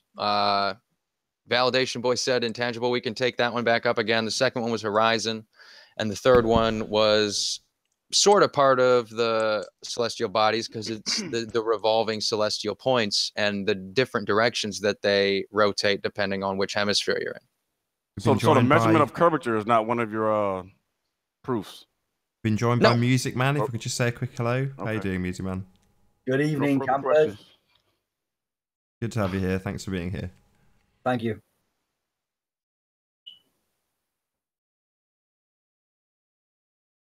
Silent. Wow. How come measurable curve is not one of your points? Because it's not needed. Oh my goodness! Look, there's measurable curve everywhere we look, dude. There is, but it's not. It wasn't one of my initial arguments. It's not needed when it wasn't mentioned in the initial 3 arguments that I made, which is what he asked for. Nietzsche's cool. As for the motion, you say it's shown in the stars above us. So I've been pickling with something myself today, actually. They say the stars change over the course of the night because of the rotation of the Earth, yes? Yes. So let's say, for instance, in 3 hours, if you're on the equator, we've rotated 3,000 miles, yes? Roughly. Yeah. So laterally, the stars in the heavens above us have moved from left to right or right to left, depending on which way you're facing, over those 3 hours, yeah? Yeah. Kinda. So let's go forward 24 hours. Those stars would be in the same place, yes, and do the same action. No. Not exactly. Virtually they would, but it would be ever so slightly different because you have moved. Sidereal day is a little better for that. So we have moved, yes. We've moved roughly in 24 hours in our orbit around the sun, actually over 1.5 million miles. So if in 3 hours you can detect a difference by the rotation, why? Yep. Then why then in 24 hours? Yeah. All right. I got you. But go on. Finish. Yeah. Why then in 24 hours the stars return to the same place if we've moved more than 1.5 million miles? Great question. For the same reason that when you're standing on one end of a gymnasium or a really big gymnasium, if you turn like this, no. If you see, no. I know what you're saying. Hey. Hey. I'm answering your question. You've misunderstood my question. Welcome to the Lewis Show. No, I haven't misunderstood your question. I'm talking about rotation. I'm not. Yes, rotation was part of your question. You're talking about rotation from the viewpoint. I said the stars move laterally. Yes, because the Earth is rotating. The Earth is rotating. On that orbit, over 1.5 million miles. The Earth is rotating, and where straight ahead is changes over that time. It does not add up. It's not. It does add up. Just say geometry. Just say distances. That's all that it is. Tim, did he ask you? He didn't exactly necessarily ask you. Well, he is making a statement with this question. It's not a question. He's trying to make a statement. Your question, statement, whatever, was why do the stars move laterally as the Earth is rotating? But they're back in the same spot, even though we've moved distance that is not rotation around the sun. Well, the reason is that if you're in a gymnasium and you're spinning like this, you see a different portion of the gymnasium as you spin.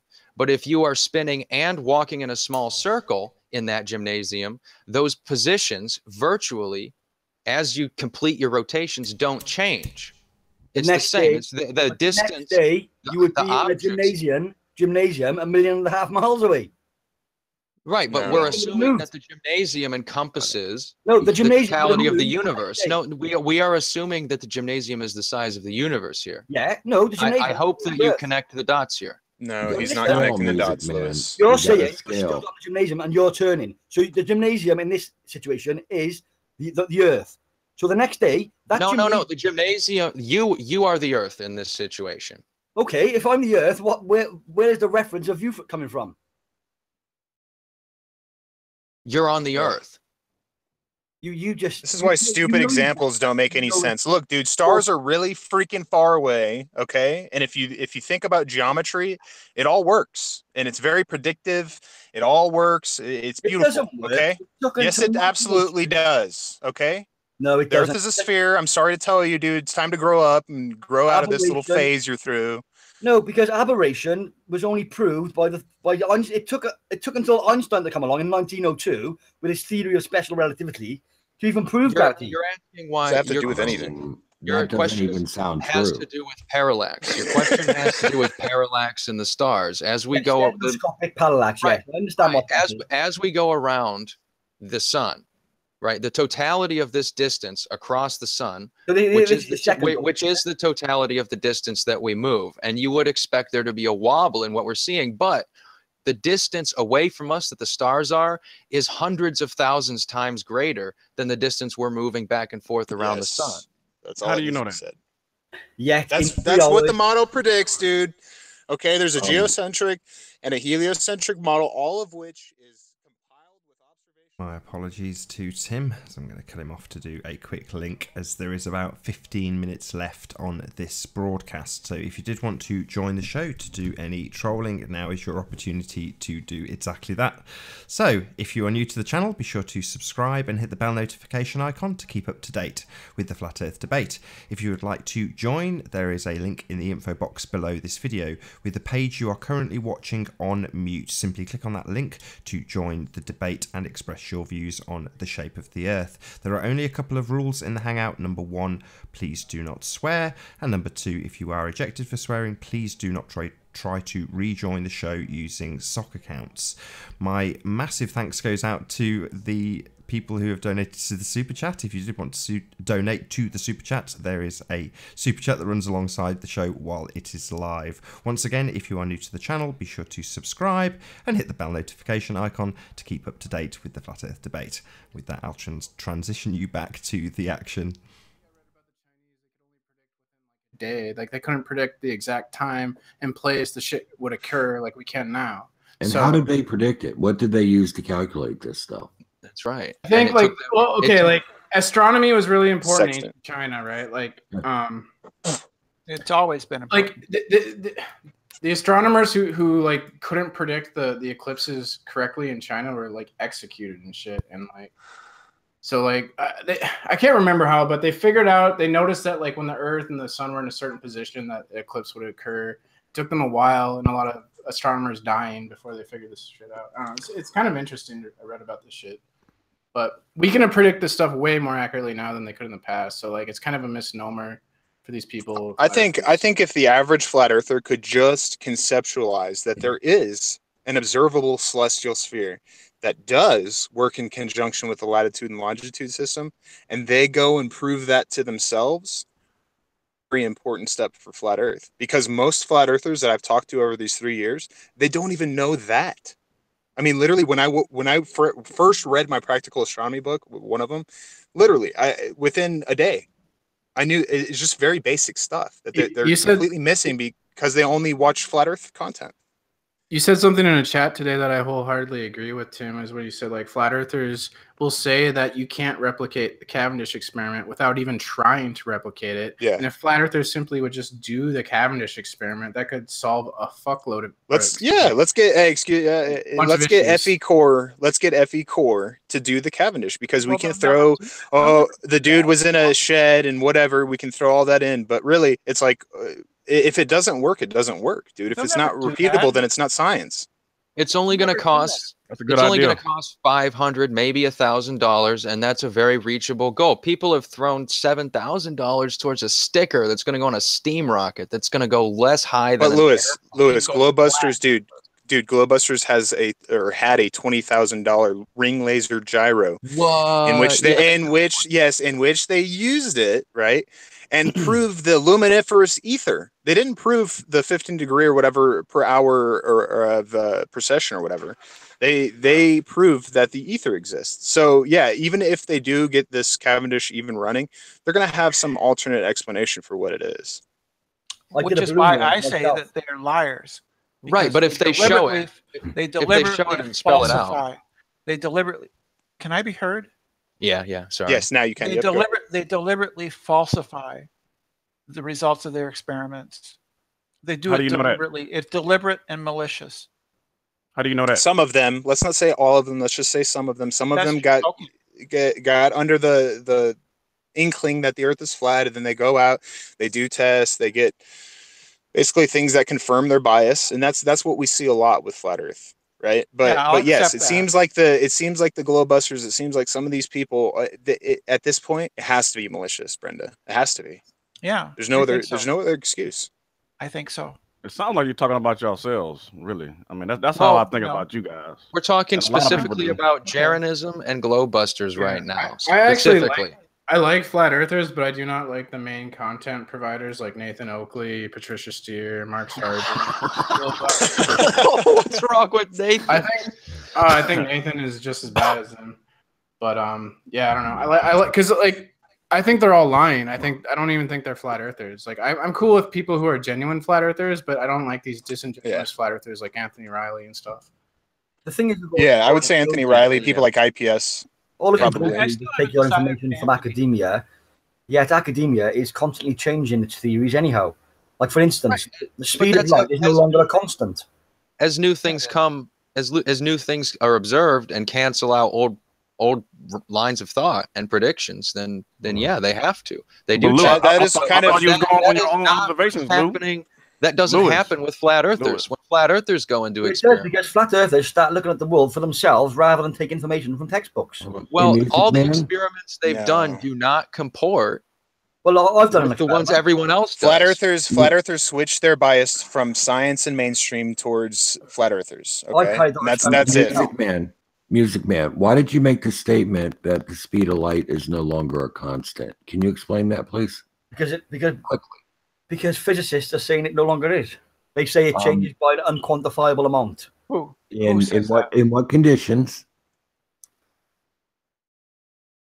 Okay, I'll answer the question for you. The speed of light in a vacuum is considered the constant. Okay, that is not considered to be the speed of light constantly in all situations. That's coming from your mouth, and you're hardly a physicist who writes textbooks. Well, I mean, none of us are. None of us are physicists here. Now, I was able to answer the question. You are not able to. Don't try to impugn me like that. You're the one asking the questions and making the stupid statements. But you failed, Curved Water. Go ahead and bring a citation. Bring a citation to back up what you're parroting a physicist of the last century. Let's just say that we are. Let's just say that we are parroting, okay? But the thing is, let's say that we are parroting. But if we're parroting something that is true, and you're parroting something that is false from flat earthers, who is which is better, dude? I don't understand. And beyond that, as far as parroting goes, he is making the claim that it's the scientists that are saying this, and that is false. He cannot bring any evidence to support what he said they're saying. If he tried, he would find the answer to be what I told him. This kind of goes back to the outlining point I was trying to say to Brenda, is that, yes, if we lived 200 years ago, some of these things that are ever evolving in science, maybe some of these things would have been fact of the day. So needless to say, maybe in 100 years, we have an explanation for different things that have way more predictive capability. Tim, the point here is, this is not whether science is right or wrong. This is about him misrepresenting the claims of the science. That's the problem. No, I understand that. Yeah. Well, okay, I never really type into Google yourself. The speed of light may not be a constant. Then you will be given a plethora of scientists who are now discussing this. Can you bring some to the table? Come to screen share, you. Yep. Well, how many scientists are corroborating the flat Earth? Can we go with that? Well, all of us are scientists, aren't we? No, we're not. Suddenly, we're all scientists, and then we're not scientists. Well, what's your definition of a scientist? Someone who uses a scientific method to make money. To make money? That's what I would say. Yes. That's not what I would say. All right. Just so you guys know, we have about 2 or 3 minutes left on this stream. Yeah. Oh man. So Nathan, I'm constantly interrupted, talked over, and shouted down. I can ask questions. Hold on. Okay, go ahead, Victim. Go ahead. What do you have to say? We got 3 minutes. If we're all really quiet, we can hear it. The world's I don't really care smallest violin. Well, you can leave then. But world's Brenda, smallest violin. Fuck y'all. Oh. Awesome. Huge win. That was the best victim That card. was directed to Validation Boy, Brenda. Validation Boy was welcome to leave because operate on faith, and what we're left with is consciousness, spiritual life. Okay, so Occam's razor says that there's a God. You hate that God. You have no faith in the fact that we've been created, in the fact that you cannot jack shit in your little stupid scientism terms, and that's why you guys are fools. And to worship the Creator and humble in front of the Creator is the only wise decision in all of this. And this is going to rage on forever and ever until you stop hating God. No, it's not. No, it's not. Space travel is going to be around soon, dude. You're done. If you look at the word, hardly raging. It's a hardly raging. A very, very insignificant portion of the population believes in flat Earth. Just over lukewarm, maybe. Nice. We're doing really well. Come on. Way to go. All right, Music Man, what were you saying? Yeah, if you'd like to look up the work of Barry Setterfield, it goes quite into depth about the current research on the speed of light. Oh, I don't understand. How do you cherry pick what science? How do you cherry pick what science you want to believe and what not? It's kind of like with NASA. It's like, we don't believe anything that they've. Hold on, we don't believe anything, any videos or pictures, but at the same time, we believe their Van Allen belt, and we believe pretty much some of the it's 2,000 degrees in the thermosphere. That's what they're saying, and I debunked it because that would melt steel. It's like, what?